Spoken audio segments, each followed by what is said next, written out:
কিছু লেখকের কিছু বই সকল দেশের সকল জাতের মানুষের কাছে সর্বজনীনভাবে গৃহীত হয়েছে।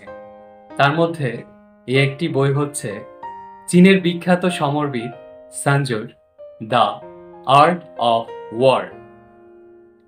বইটি পড়ে আমি অনেক অবাক হয়েছি। 1000 বছর আগের একজন লোক অনেক মানবতাবাদী ছিলেন, যে কিনা ছিলেন সমর বিশারদ বা প্রধান সেনাপতি। পৃথিবীতে এই পর্যন্ত 2টি বিশ্বযুদ্ধ হয়েছে। যুদ্ধ হওয়ার পরে পরাজিত সৈনিকদের প্রতি কিরকম আচরণ করা হবে সে সম্পর্কে কিন্তু বিধিবিধান রয়েছে।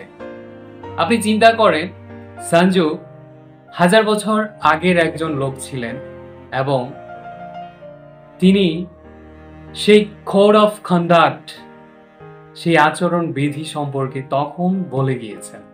এই বইটি যখন পড়বেন আপনি অবাক হবেন যে এত আগের একজন মানুষ, মানবতার ফেরিওয়ালা, তাও আবার যুদ্ধক্ষেত্রে।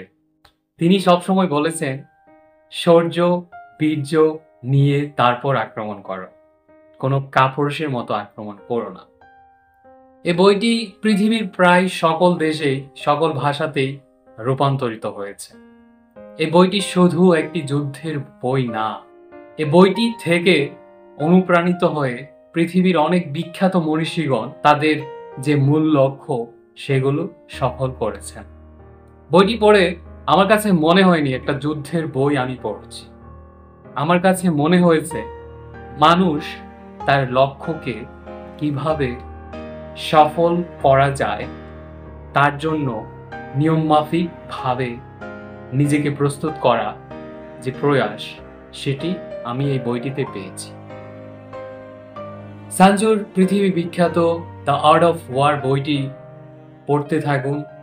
দেখা হবে পরবর্তী কোনো বই নিয়ে। সুস্থ থাকুন, ভালো থাকুন। ততক্ষণ পর্যন্ত ধন্যবাদ সবাইকে।